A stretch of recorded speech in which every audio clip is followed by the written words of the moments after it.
देखिए, संविधान का अनुच्छेद जो शुरू करना था, आपका 20 शुरू करना है। अनुच्छेद 20। अनुच्छेद 20 की पहले कुछ विशेषताएं फिर हम देखते हैं। और तब आपका अनुच्छेद 20 में आपका कोरिलेशन भी थोड़ा ज़्यादा रहेगा और उसमें कुछ केस भी आपको देखना पड़ेगा। कम से कम दो केस तो आप हर हाल में याद रखेंगे। एक आपका काठी कालू का केस और दूसरा जो इस समय सेल्वी का केस आया है, यानी कि काठी कालू और सेल्वी। इसके बाद भी आपका दो तीन केस देखना पड़ेगा और वह मैं केस बताऊंगा दो तीन कौन कौन है जो अनुच्छेद 20 में महत्वपूर्ण है। इसके बाद से आपका कुछ सिद्धांत भी देखने पड़ेंगे और उन सिद्धांतों को लगातार क्वेश्चन उन सिद्धांतों पर आ रहा है, यानी कि अनुच्छेद 20 के जो सिद्धांत हैं उस पर भी आपका क्वेश्चन आता है। बैठिए भाई, बैठे तीन लोग बैठ जाए भाई एक पर। कुछ सिद्धांत भी हमें पढ़ना है।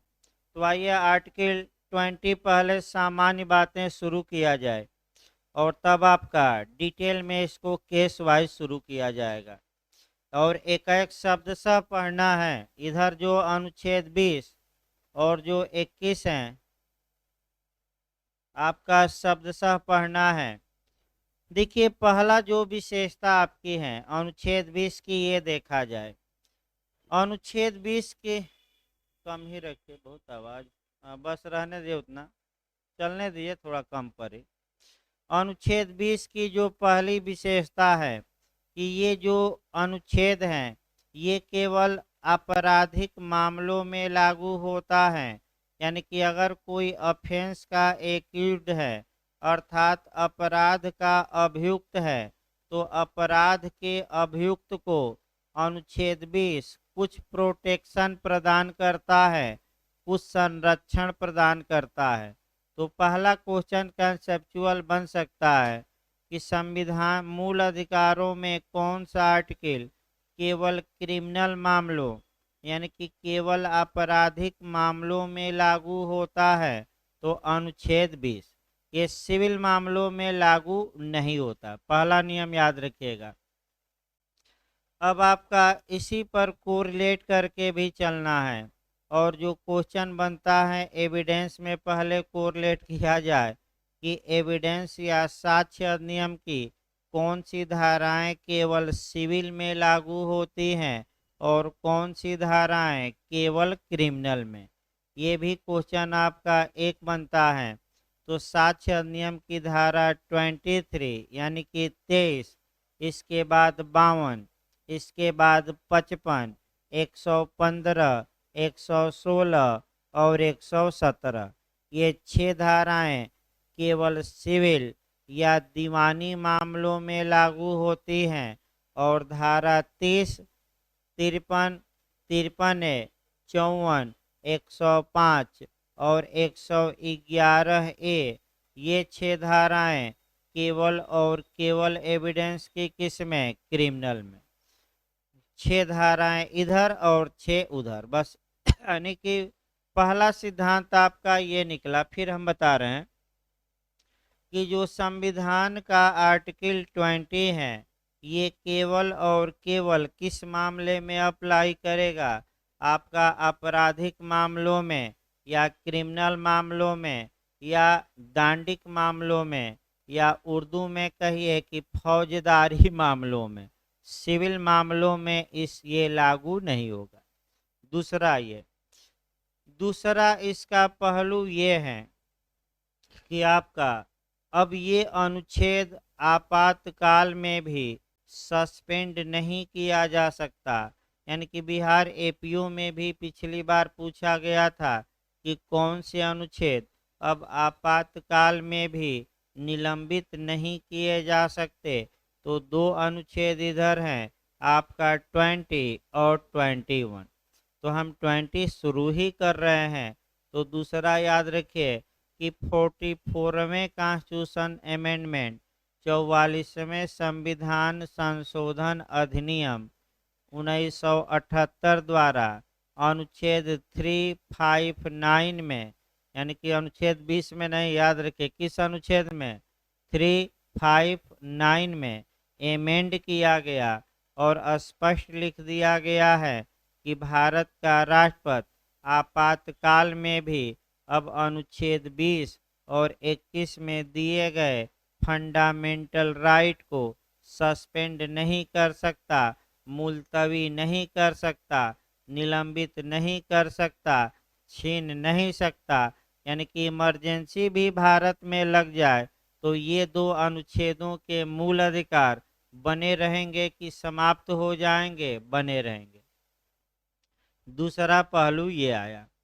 तीसरा पहलू जो आपको देखना है कि किसी अपराध के अभियुक्त को अनुच्छेद 20 के तहत 3 प्रोटेक्शन प्रदान किया गया है। कितने संरक्षण दिए गए हैं? 3।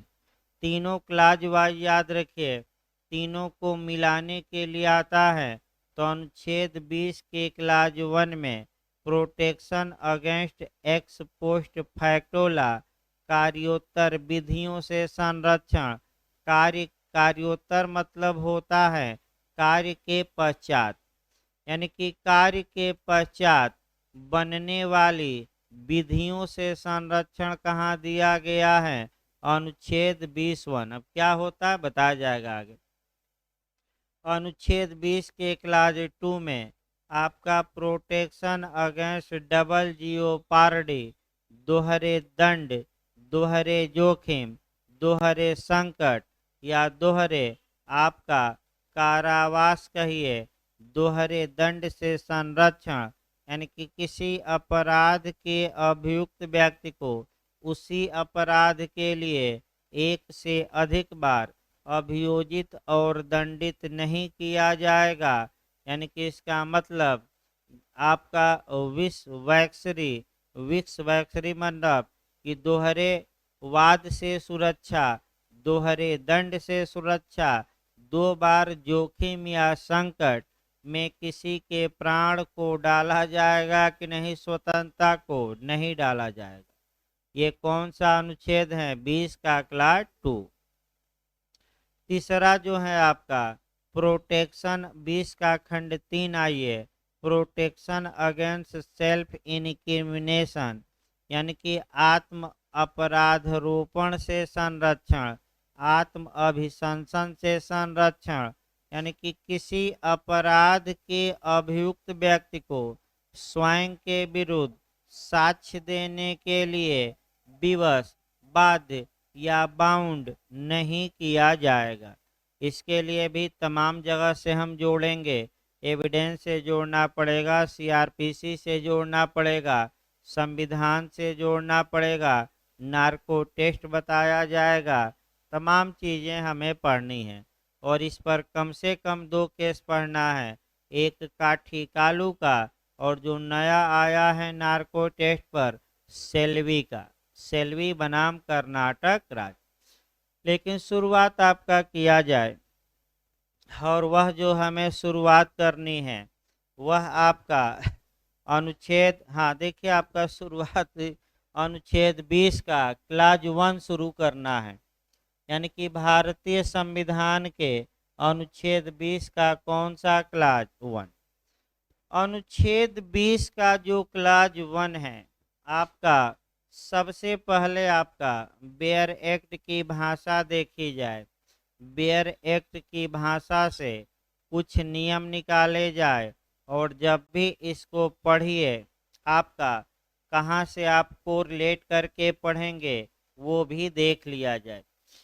जब भी इस अनुच्छेद को पढ़िए तो फिर हम बता दें आईपीसी की धारा 2 पढ़िएगा, यानी कि भारतीय दंड संहिता की कौन सी धारा पढ़ना है आपका? 2 पढ़ना है। फिर आईपीसी में डॉक्ट्रिन ऑफ लीगलिटी, यानी कि आपका वैधानिकता का सिद्धांत हम पढ़ेंगे और वैधानिकता के सिद्धांत को अनुच्छेद 20 के क्लाज 1 से जोड़ेंगे और 2-3 उदाहरण भी आपको अच्छे आईपीसी के हम बताएंगे।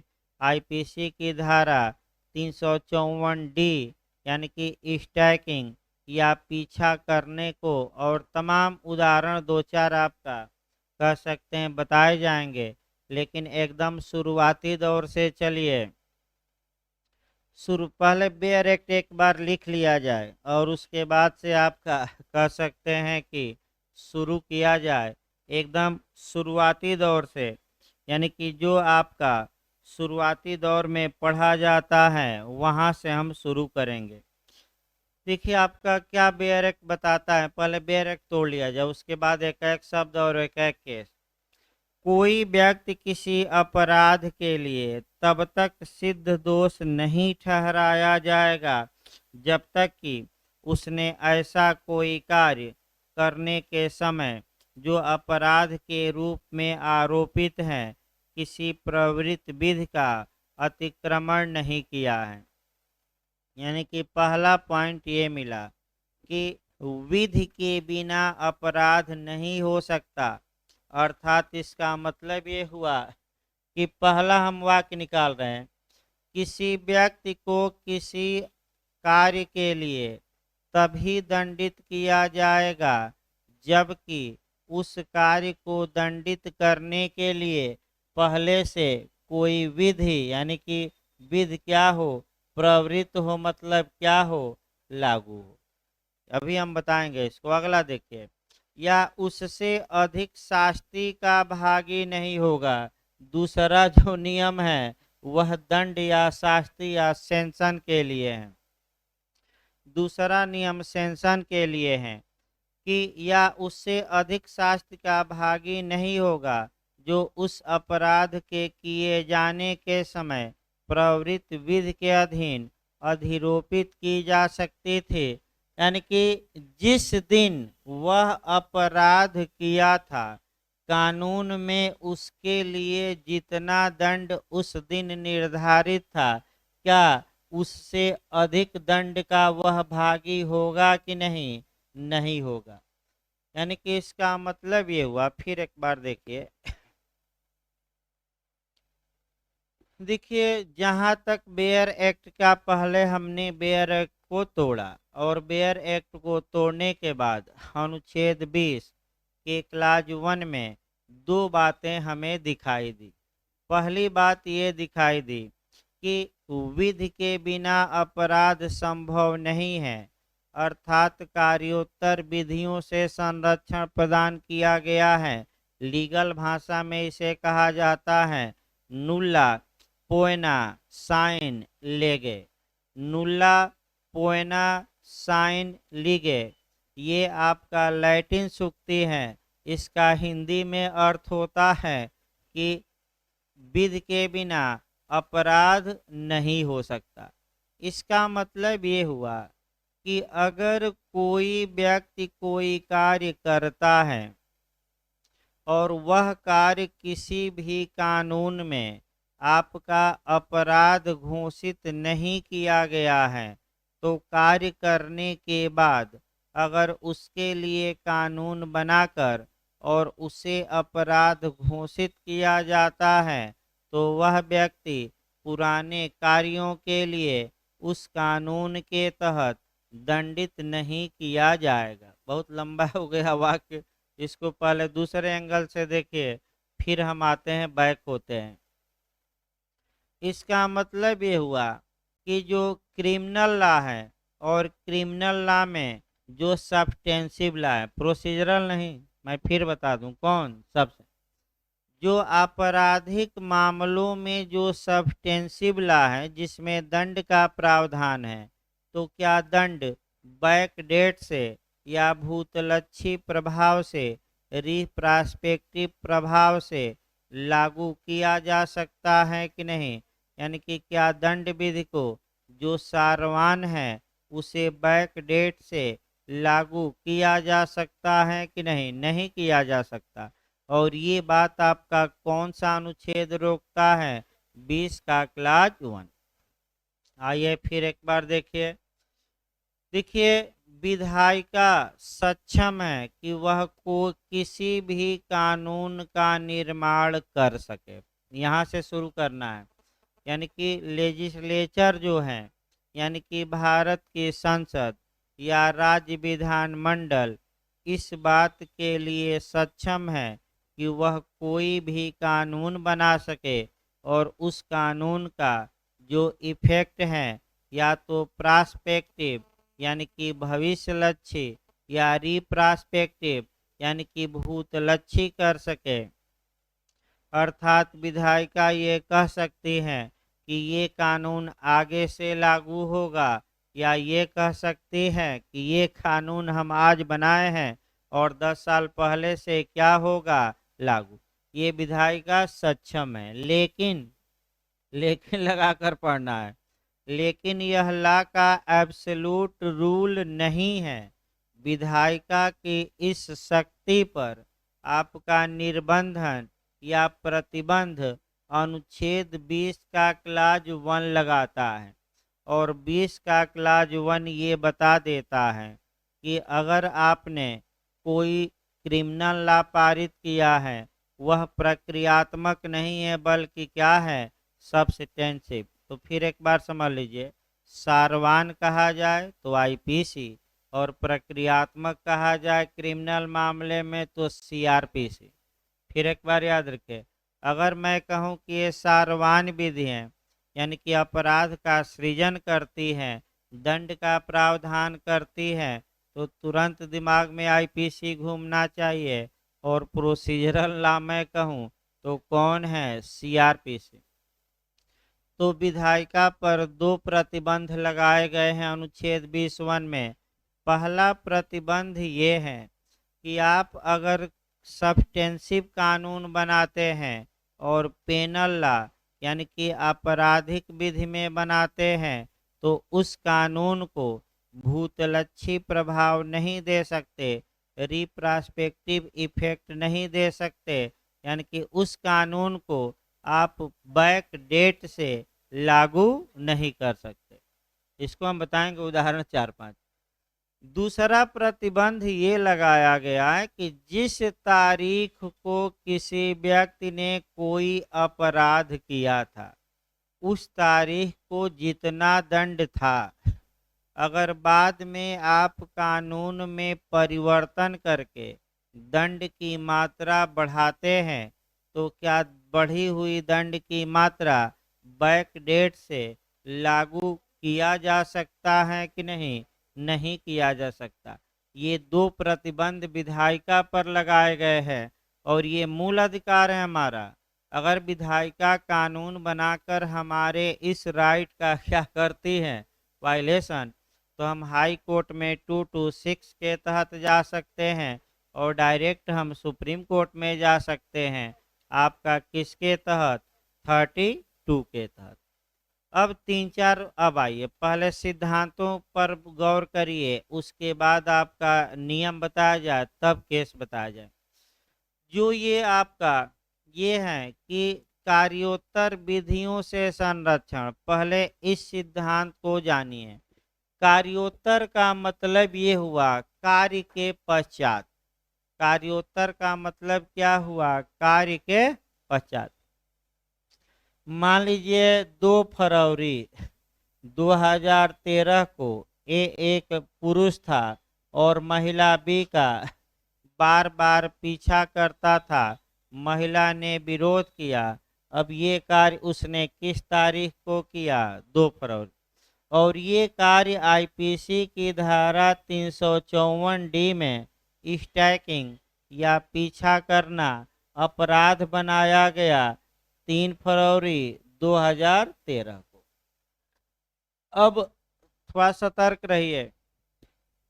कार्योत्तर का मतलब कि कार्य के बाद बनने वाली विधि से प्रोटेक्शन दिया गया है। तो आप बताइए, कार्य किस तारीख को किया गया? 2 तारीख को।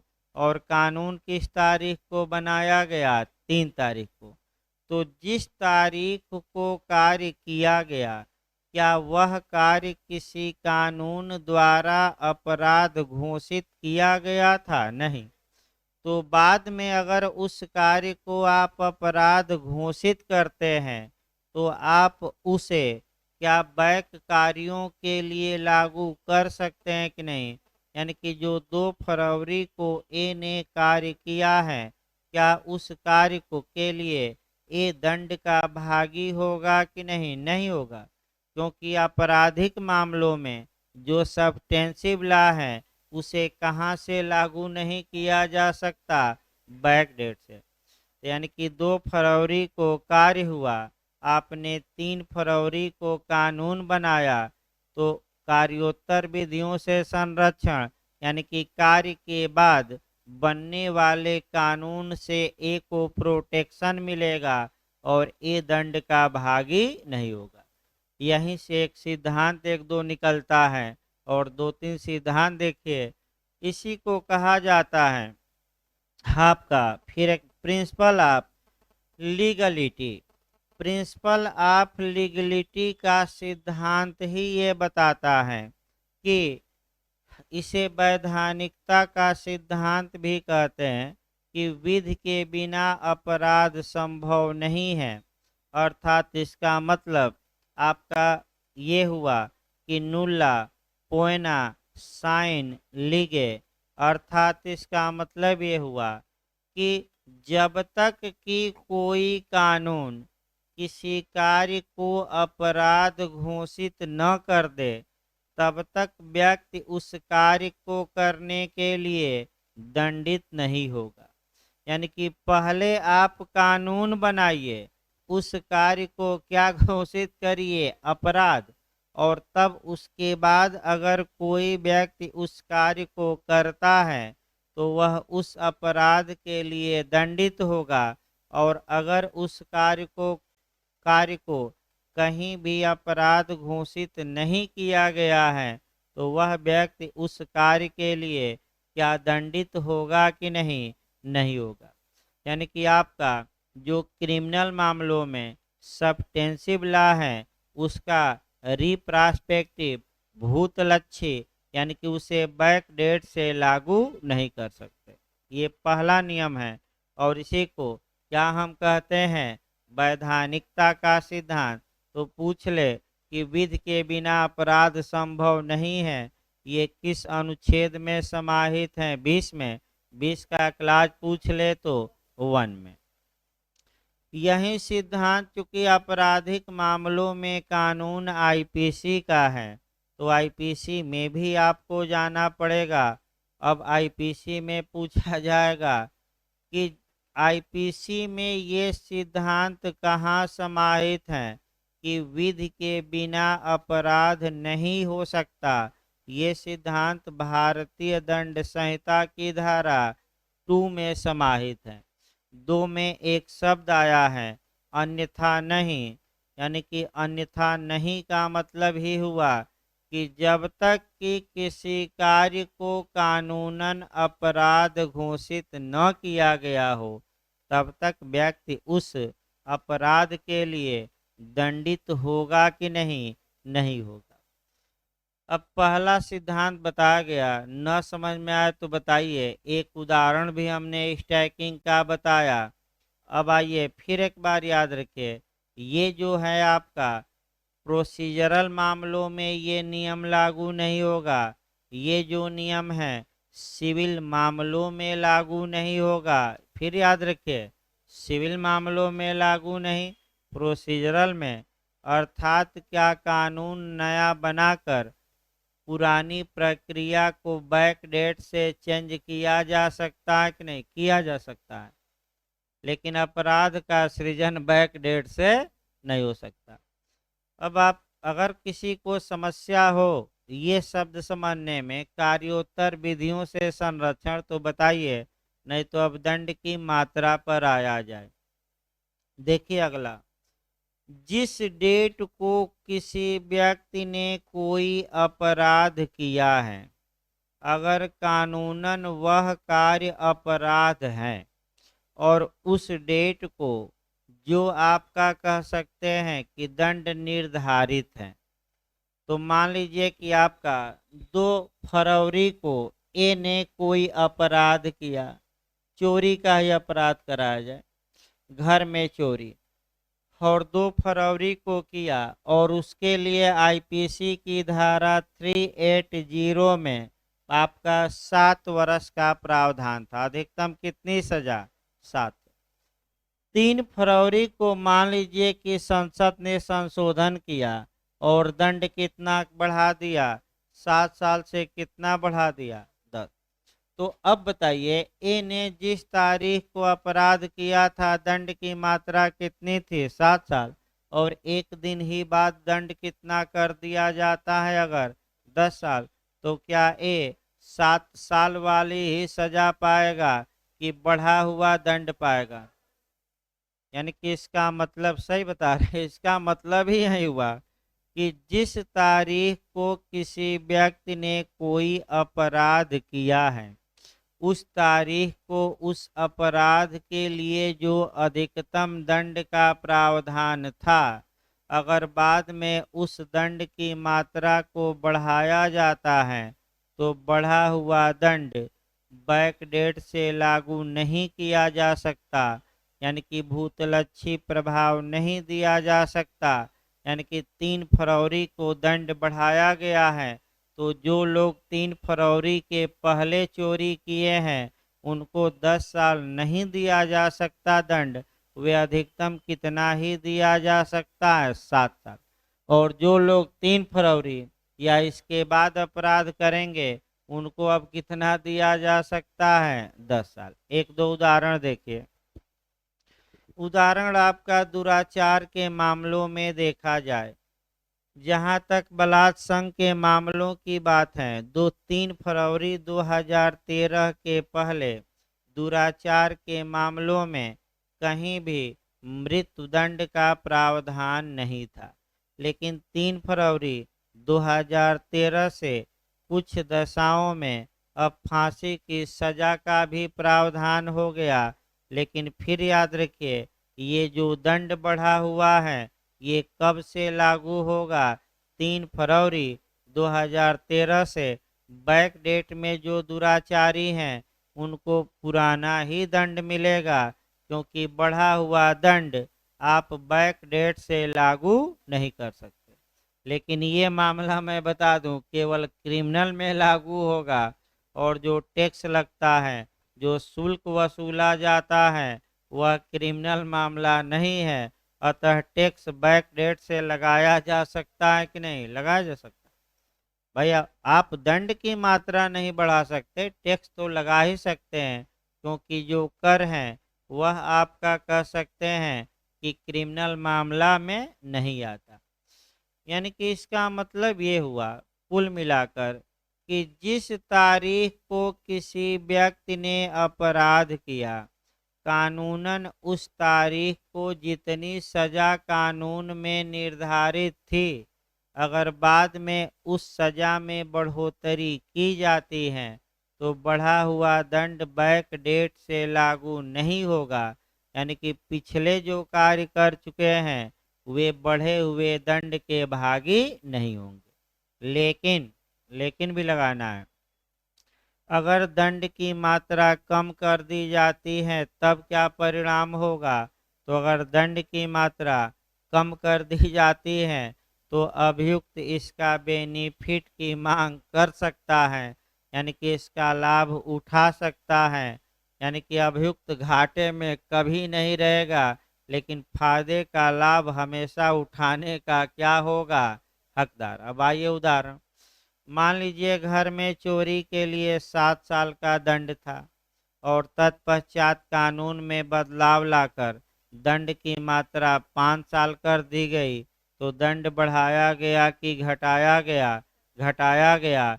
तो जितने पिछले चोरी किए हैं लोग, अगर उन्हें सजा दी जाती है तो मांग कर सकते हैं कि अब दंड क्या हो गया है? कम। अतः हमें 7 साल न देकर कितने साल दिया जाए? 5 साल। यानी कि बढ़ा हुआ दंड नहीं पाएगा, लेकिन कम दंड हुआ है तो उसका लाभ कौन उठा सकता है? अभियुक्त। तो ये आपका अनुच्छेद 20 के क्लाज 1 में 2 सिद्धांत समाहित हैं। एक तो आपका आपराधिक मामलों में सारवान विधि को बैक डेट से लागू नहीं कर सकते, यानी कि आप पिछली तारीखों से नए अपराधों का सृजन और बढ़ा हुआ दंड बैकडेट से लागू कर सकते हैं कि नहीं, उसको भी नहीं कर सकते, आगे से लागू करिए। अब आइए अनुच्छेद 20 का क्लास 2 देखा जाए, जो सबसे महत्वपूर्ण है।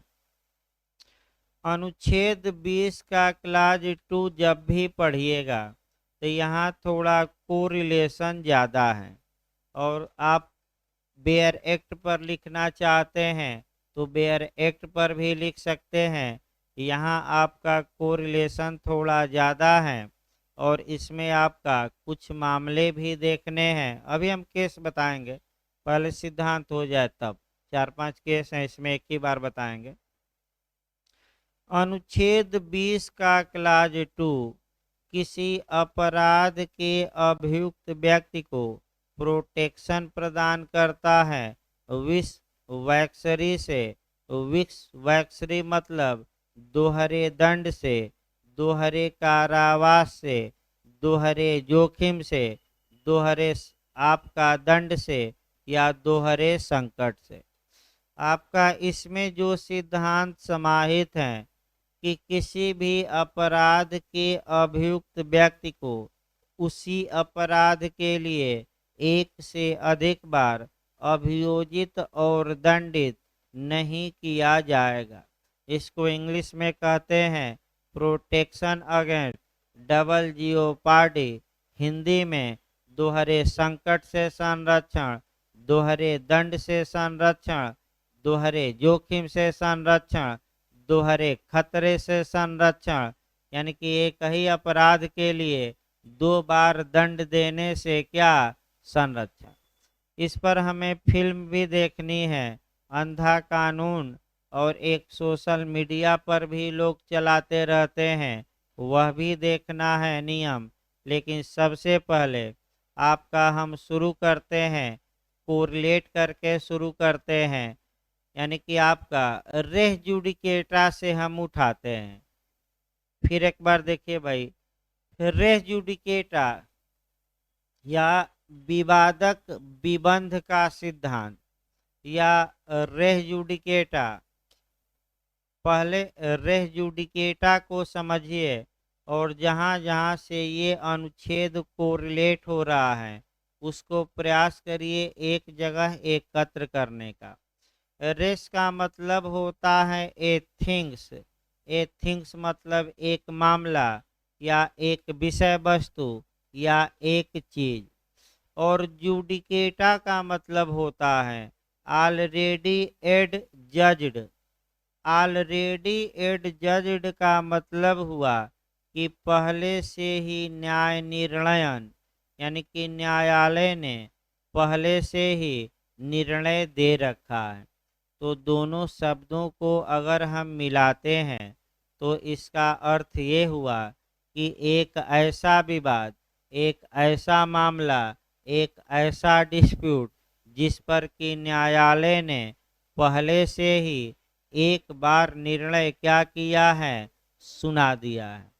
तो रेह जुडिकेटा का सिद्धांत ये कहता है कि जब किसी न्यायालय ने या अधिकरण ने, या जब किसी न्यायालय ने किसी मामले में एक बार फैसला सुना दिया है तो क्या दोबारा उसी मामले को विवादित किया जाएगा कि नहीं, और न्यायालय में क्या दूसरा मुकदमा उसी विषय पर दायर किया जाएगा कि नहीं। और अगर दायर भी किया जाता है तो दूसरे मुकदमे को न्यायालय खारिज कर देगा। इसी को एक लाइन में हम कहते हैं प्रांग न्याय या पूर्व न्याय या रेस जुडिकेटा। तो अगला इसी को हम कहते हैं विवादक विबंध का सिद्धांत। देखिए आपका स्टापेल में भी आपको पढ़ना पड़ेगा रेस जुडिकेटा के अलावा। जब किसी व्यक्ति को न्यायालय के निर्णय के कारण पुनः नया वाद दायर करने से रोका जाता है, ये भी स्टापेल है, ये भी विबंध है। लेकिन ये विबंध साक्ष्य अधिनियम से गवर्न नहीं होगा, ये स्टापेल बाय रिकॉर्ड कहते हैं अभिलेख द्वारा उत्पन्न विबंध और अभिलेख द्वारा उत्पन्न विबंध सक्षम न्यायालय के निर्णय से उत्पन्न होता है। यानी कि अगर न्यायालय ने एक बार किसी डिस्प्यूट पर फैसला सुना दिया तो क्या उसी डिस्प्यूट को लेकर अगर आप दूसरा मुकदमा दायर करते हैं तो आपका दूसरा मुकदमा क्या कर दिया जाएगा, चलेगा कि डिसमिस? डिसमिस। ये सिद्धांत जो है रेस जुडिकेटा, ये सिविल मामलों में भी लागू होता है और क्रिमिनल में।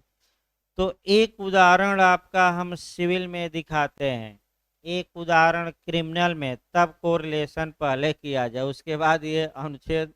और अमेरिका और इंग्लैंड दो जगह से भी पढ़ना है आपको, क्योंकि जो पीसीएस और जे में है वर्तमान समय में पूछ रहा है कि कहाँ का दायरा सीमित है और कहाँ का व्यापक, ऐसे क्वेश्चन आ रहे हैं तो उसको भी हमें बताना। लेकिन एक उदाहरण आपका रेस जुडिकेटा का सिविल मामलों में और एक रेस जुडिकेटा का हम कहाँ बताएं, क्रिमिनल में। तो पहले सिविल देखिए अच्छे से।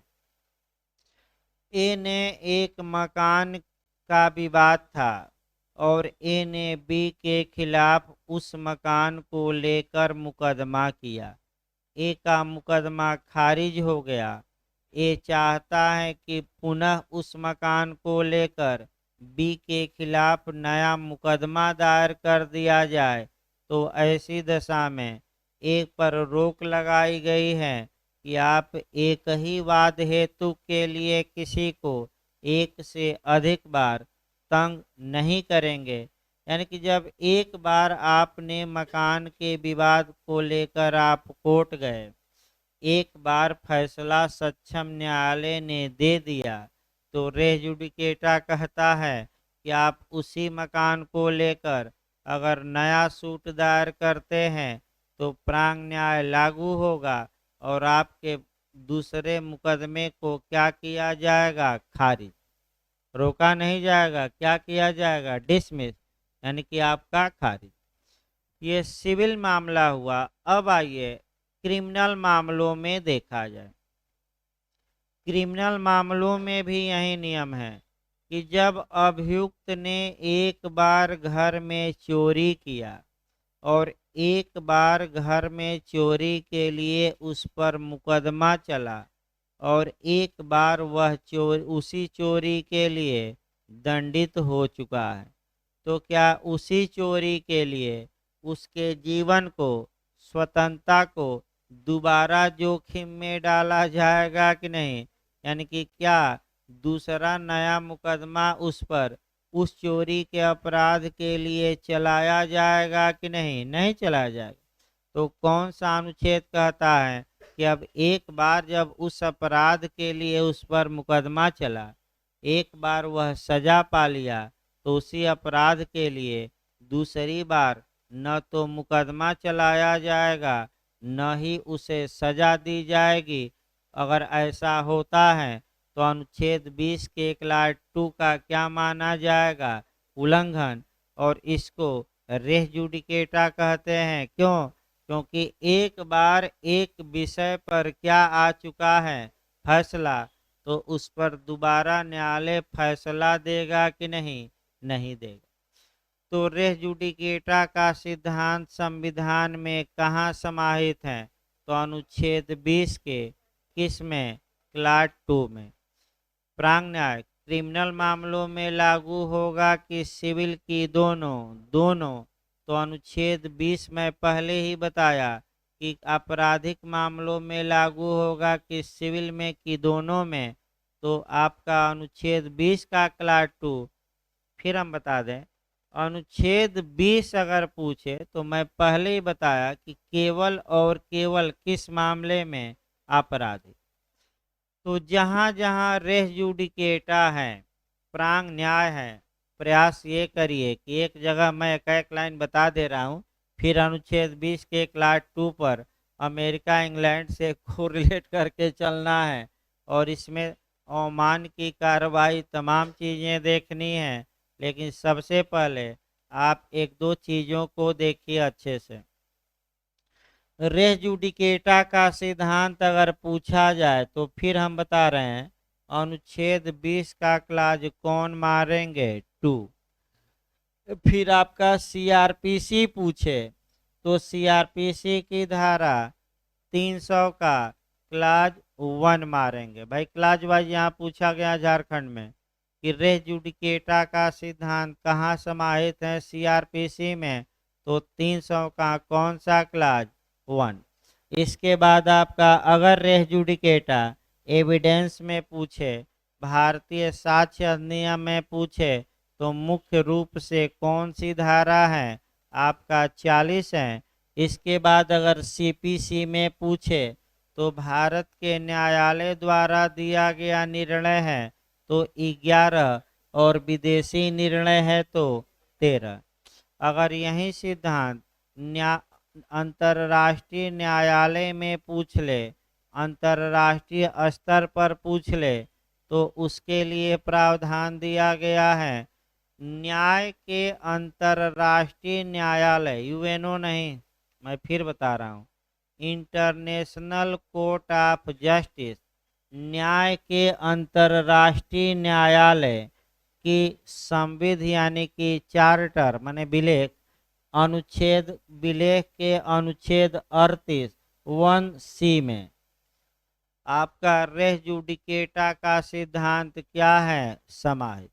फिर एक बार देखिए, न्याय के अंतर्राष्ट्रीय न्यायालय के चार्टर यानी कि संविध विलेख कहा जाता है के अनुच्छेद 38 1 के क्लाज सी में रेस जुडिकेटा का सिद्धांत क्या है? समाहित।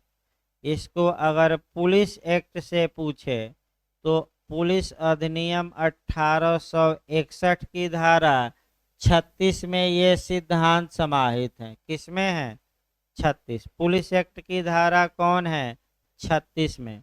अब एक एक लाइन सबको जानना है, दिमाग में ये भी बैठाए रही है कि रेस जुडिकेटा या पूर्व न्याय या प्रांग न्याय, इसमें से कौन सी धाराओं में सिविल मामलों में लागू होगा, कौन सी धाराएं क्रिमिनल मामलों में, ये भी सतर्क रहना। तो आप बताइए, अनुच्छेद 20 का क्लाज 2 में रेस जुडिकेटा का सिद्धांत समाहित है तो केवल आपराधिक मामलों में यह अनुच्छेद का नियम लागू होगा कि सिविल की दोनों? तो नहीं, कहाँ दोनों बताएगा भाई, अनुच्छेद 20 का क्लास 2 पूछा जा रहा है, सभी नहीं अलग अलग बताए। फिर एक बार देखिए भाई, रेस जुडिकेटा का सिद्धांत सिविल और क्रिमिनल यानी कि दीवानी और फौजदारी या दंडिक दोनों में लागू होता है, ये सही बात है। लेकिन दोनों में लागू होता है तो अब हम उसको अलग अलग कर रहे हैं कि कौन सी धाराएं या अनुच्छेद हैं जो कहता है कि क्रिमिनल में लागू होगी और कौन सी धाराएं कहती हैं कि सिविल में। इसको हम अब अलग अलग कर रहे हैं। तो अनुच्छेद 20 चूंकि केवल क्रिमिनल मामलों में लागू होता है तो अनुच्छेद 20 के क्लाज 2 में जो प्रांग न्याय का सिद्धांत है वह केवल किसके लिए है? आपराधिक के लिए, सिविल के लिए नहीं। तो आप पूछेंगे सिविल के लिए क्या है, तो थोड़ा धैर्य रखें, सिविल में आ जाएगा, पहले क्रिमिनल निपट जाए। अगर यही पूछे कि सीआरपीसी में किस धारा में रेस जुडिकेटा का सिद्धांत समाहित है तो 300 का क्लाज क्या मारेंगे? 1 मारेंगे। ये भी किसमें? केवल सिविल में कि क्रिमिनल में? क्रिमिनल में। सीआरपीसी सिविल के लिए नहीं, किसके लिए? केवल क्रिमिनल मामलों, आपराधिक। अब पुलिस अधिनियम की धारा 36 में रेस जुडिकेटा का सिद्धांत समाहित है तो केवल किस मामले में? क्रिमिनल, यानी कि एक ही अपराध के लिए एक से अधिक बार अभियोजित और दंडित नहीं किया जाएगा तो आपका किस मामले में लागू होगी पुलिस अधिनियम की धारा 36? केवल और केवल क्रिमिनल। अब एविडेंस में आ जाइए, भारतीय साक्ष्य अधिनियम की धारा 40 में प्रांग न्याय या रेस जुडिकेटा का सिद्धांत समाहित है और इसमें आपका सिविल और क्रिमिनल दोनों में ये लागू होगी। यानी कि आपका एविडेंस की धारा 40 में 40 जो है वह रेस जुडिकेटा के सिद्धांत को समाहित करती हैं। तो किन मामलों के लिए ये लागू होगी, रटे रहिए, आपराधिक के लिए भी और किसके लिए, सिविल दोनों के लिए। अब आइए केवल सिविल मामला देखा जाए। केवल सिविल मामलों के लिए अगर भारत के न्यायालयों ने एक बार निर्णय सुनाया है और उसी विषय पर दोबारा वाद रोका जाए मुकदमा करने से, तो सीपीसी की धारा 11 काम करेगी। और विदेशी न्यायालय ने निर्णय सुनाया है तो सीपीसी की कौन सी धारा उस निर्णय को रेस जुडिकेटा के रूप में मान्यता देगी, 13। और न्याय के अंतर्राष्ट्रीय न्यायालय में अंतर्राष्ट्रीय विधि का, इंटरनेशनल लॉ का सोर्स है, स्रोत है आपका रेस जुडिकेटा। और ये किस अनुच्छेद में वहाँ के आपका न्याय के अंतर्राष्ट्रीय न्यायालय के चार्टर के 38(1)(c)। इस प्रकार हमने कोरिलेट किया। अब आगे बढ़ा जाए सिद्धांत। अभी आपका दूसरा उदाहरण देखिए जो सोशल मीडिया पर लगातार चलता है भाई, उस उदाहरण को देखा जाए। अब सोशल मीडिया पर पहले अंधा कानून का देखिए, उसके बाद आपका और बताया जाएगा। अंधा कानून फिल्म में आप देखते हैं कि ए मरता है और ए मरा नहीं है, और आपका कह सकते हैं और ए के मरने के जुर्म में हीरो को सजा हो जाती है उम्र कैद की। फिर आपका कह सकते हैं कि ए जेल से माने बी अभियुक्त अपराधी जेल से छूट कर आता है और देखता है कि ए तो जिंदा था। यानी कि वास्तविकता ये थी कि मरा भी था, लेकिन आपका पहचानने में गलती हो गई और कानूनन किसको मार दिया गया, ए को। और बी मरा भी था लेकिन मार किसको दिया गया गलती से, ए को। और आपका और कह सकते हैं कि आपका गलत विचारण हो गया और अभियुक्त उस व्यक्ति के मरने के जुर्म में आजीवन कारावास की सजा पा लिया जो मरा ही नहीं था। तत्पश्चात आपका जो मरा हुआ व्यक्ति था, जिसके लिए मुकदमा चला था, वह जिंदा दिखाई दे दिया। तो हीरो ने ये कहा, पुनः उसको मारा और ये कहा कि भाई एक बार जब हम इसके मर्डर के लिए दोषी हुए हैं तो दोबारा हम इसका मर्डर करेंगे तो हमें दोषी नहीं ठहराया जा सकता। विश्व वैक्सरी या एक ही अपराध के लिए 2 बार सजा नहीं मिल सकती, इसका तर्क देता है। तो मैं फिर बता दूं, अगर ऐसी समस्या जहां भी आए तो आप ये दिखाइएगा कि दूसरे व्यक्ति के मरने पर मुकदमा चलेगा और फिल्म को भूल जाइएगा, फिल्म में सही नहीं है बातें। अब आप कहेंगे कि पहले मुकदमे का क्या होगा, तो जो लोग लाश की पहचान किए थे, जो लोग गवाही दिए थे फर्जी, वे लोग मिथ्या साक्ष्य देने के लिए दंड के क्या होंगे, भागी। और पहला विचारण अवैध होगा क्योंकि मरा कोई और था और किसी और के मरने के लिए गलत मुकदमा चल गया। तो दूसरा मुकदमा चलेगा, इसमें कोई शक नहीं है, क्योंकि पहला ट्रायल ही क्या हो जाएगा, इलीगल, अवैध। अब यह कि जो गवाह है, जो पुलिस वाले थे, गवाह थे, राज्य से वह मुआवजा मांग सकता है कि पुलिस की गलती के कारण हम आजीवन कारावास की सजा पाए, इस गवाह के कारण पाए, लाश को इसने पहचाना था और इसके कारण पाए, अतः हमें क्या दिया जाए, मुआवजा। और मिथ्या साक्ष्य देने के लिए 193, 94, 95 इत्यादि आईपीसी की धाराओं के तहत जो गवाही पहले दिए थे उन पर क्या चल सकता है, मुकदमा। लेकिन दूसरा विचारण चलेगा भाई, ये नहीं कि सोशल मीडिया पर खूब आता रहता है ये सब, तो तर्क वाइज देना है।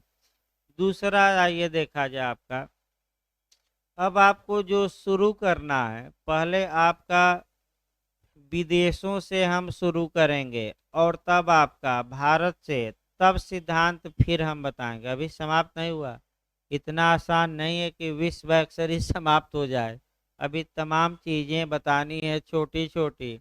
तो फिर एक बार देखिए, अमेरिका का क्या नियम है, इंग्लैंड का क्या नियम है, भारत का क्या नियम है।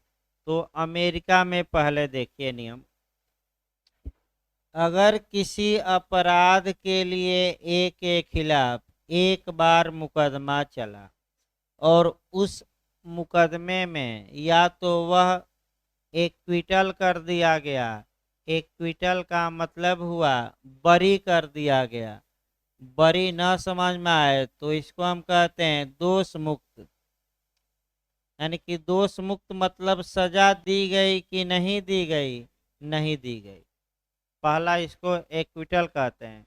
दूसरा नियम देखिए, अगर ए के खिलाफ एक बार मुकदमा चला और उस मुकदमे में उसे सजा दे दी गई, यानी कि उसे कन्विक्ट कर दिया गया, कन्विक्ट का मतलब उसे दोषी ठहराया गया है, यानी कि दोष सिद्ध किया गया है। तो अब यहीं आपको मामला पहले समझना है और यहीं से आप बताइएगा किसमें बचाव का दायरा सीमित है और किसमें बचाव का दायरा व्यापक है। तो अमेरिका और इंग्लैंड दोनों देशों में आपका ये नियम है कि अगर एक बार किसी अपराध के लिए अभियुक्त पर मुकदमा चला और अभियुक्त या तो बरी हो गया, यानी कि एक्विटल हो गया, दोष मुक्त हो गया, यानी कि सजा नहीं दी गई, तब उसी अपराध के लिए उस पर दोबारा मुकदमा नहीं चलाया जा सकता। और अगर सजा भी पहले मुकदमे में पा लिया, कन्विक्ट हो गया, तब भी दोबारा उस अपराध के लिए मुकदमा उस पर चलाया जाएगा कि नहीं, नहीं चलाया जाएगा। ये कहाँ का नियम है, अमेरिका और इंग्लैंड दोनों का। तो अमेरिका और इंग्लैंड में बताइए, पूर्व दोष मुक्ति में भी बचाव मिलेगा कि पूर्व दोष सिद्धि में, कि दोनों में। तो आपका क्या जवाब रहेगा, दोनों में। लेकिन जहाँ तक भारत की बात है, अमेरिका और इंग्लैंड का जो बचाव है वह वाइड है, व्यापक है, क्योंकि बाइज्जत बरी हो गया तब भी उस अपराध के लिए उस पर दोबारा मुकदमा चलाया जाएगा कि नहीं, नहीं। लेकिन अब देखिए, अब अनुच्छेद 20 का क्लास 2 निकालिए और तब हम समझाते हैं। देखिए आपका अब सही रहेगा भाई, अब समय आ गया है बेर उठाने का। देखिए बेर, किसी व्यक्ति को एक ही अपराध के लिए एक बार से अधिक अभियोजित और दंडित नहीं किया जाएगा। देखिए भारत में क्या कहा गया है, किसी व्यक्ति को एक ही अपराध के लिए एक से अधिक बार अभियोजित माने उस पर मुकदमा चलाना और दंडित। तो बताइए बीच में या लिखा है कि और, इसका मतलब ये हुआ कि भारत में हमारा संविधान अभियुक्त को तभी बचाव देगा जब एक के खिलाफ एक बार क्या चला है, मुकदमा चला और उस मुकदमे में वह क्या पा लिया, दंड। अगर मुकदमा चला था पहले और पहले मुकदमे में वह उस अपराध के लिए सजा नहीं पाया बल्कि क्या हो चुका है, बरी, तो क्या उसी अपराध के लिए उस पर पुनः मुकदमा चलाया जा सकता है कि नहीं? चलाया जा सकता है, क्योंकि संविधान केवल कब रोकता है? जब वो पहली मुकदमे में क्या पाया हो? सजा। फिर इसको एक बार समझिए। भारत में नियम अलग है। अगर भारत में किसी अभियुक्त के खिलाफ एक अपराध के लिए एक बार मुकदमा चला और वह उस मुकदमे में कन्विक्ट हो गया, सजा पाया, दोषी ठहराया गया, तो उसी अपराध के लिए अब नया मुकदमा चलाकर दोबारा दंड उसे नहीं दिया जाएगा। ये हमारा संविधान अनुच्छेद 20 का क्लास 2 दोबारा दंड देने पर क्या लगाता है? रोक। लेकिन भी लगाया अच्छे से। अगर एक बार प्रोसिक्यूशन चला, मुकदमा चला उस अपराध के लिए और अभियुक्त दंडित नहीं हुआ बल्कि बरी हो गया, दोष मुक्त हो गया, एक्विटल हो गया, यानी कि न्यायालय ने साक्ष्य के अभाव में उसे सजा नहीं दी, तो आप लोग बताइए, क्या संविधान ऐसे अभियुक्त को दूसरी बार उसी अपराध के लिए मुकदमा चलाने और दंडित करने पर रोक लगाता है कि नहीं? नहीं लगाता। तो बताइए, अब आप लोग बताइए, अमेरिका और इंग्लैंड में व्यापक प्रावधान है कि भारत में? अमेरिका और इंग्लैंड। क्यों? क्योंकि वहाँ एक बार मुकदमा चला, चाहे सजा पाया और चाहे क्या हो गया हो, बरी, तब भी प्रोटेक्शन मिलेगा। लेकिन हमारा संविधान का एरिया सीमित है, और कब प्रोटेक्शन मिलेगा? जब वह पहली बार सजा पाया हो कि बरी हुआ हो? सजा पाया हो। अगर बरी हो गया तो हमारा संविधान उसे कोई बचाव नहीं देगा, लेकिन सीआरपीसी देगी। अभी कोरिलेट करना है, लेकिन अब पहले सिद्धांत पर आ जाइए। सिद्धांत आपका प्रायर कन्विक्शन और प्रायर आपका कन्विक्ट और प्रायर एक्विट, दो सिद्धांत बनाइए। अब देखिए, प्रायर कन्विक्ट और प्रायर एक्विट, भाई आपका बहुत पूछा जाता है, गलत ना होइए। प्रायर का मतलब पूर्व और कन्विक्ट का मतलब आपका दोष सिद्धि, और प्रायर एक्विटल कहा जाता है, वो लीगल भाषा है आपका। प्रायर एक्विट का मतलब दोष मुक्ति। अब देखिए कैसे क्वेश्चन यूपीजे में बना है। भारतीय संविधान के अनुच्छेद 20(2) में कौन सिद्धांत समाहित है? अब हिंदी में हम बता रहे हैं। प्रायर आपका कन्विक्ट यानी कि पूर्व दोष सिद्धि, पूर्व को हम प्रांग भी, भाई पूर्व हो सकता है न लिखे, प्रांग दोष सिद्धि। सेकंड दे देगा प्रायर एक्विट, प्रांग या पूर्व दोष मुक्ति, दोनों इनमें से कोई नहीं। तो अब तो कम से कम भाई नए लोगों के भी इतना बताने के बाद भी न समझ में आए, तो फिर से एक बार हमें बताना पड़ेगा। तो बताइए, संविधान कब बचाव देगा? जब एक बार सजा पाया हो कि बरी हुआ हो। तो कौन सा सिद्धांत संविधान में समाहित है? पूर्व दोष सिद्धि की पूर्व दोष मुक्ति, केवल और केवल पूर्व दोष सिद्धि, मुक्ति का नहीं।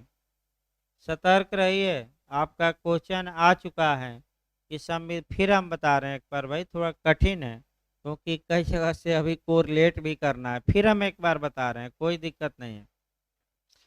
अगर एक बार अभियुक्त किसी अपराध के लिए सजा पाया हो तो संविधान हमारा ये कहता है कि उसे उसी अपराध के लिए दोबारा सजा नहीं दी जाएगी। इसको हम आपका विश्वैक्सरी से प्रोटेक्शन भी कहते हैं, बताया जाएगा।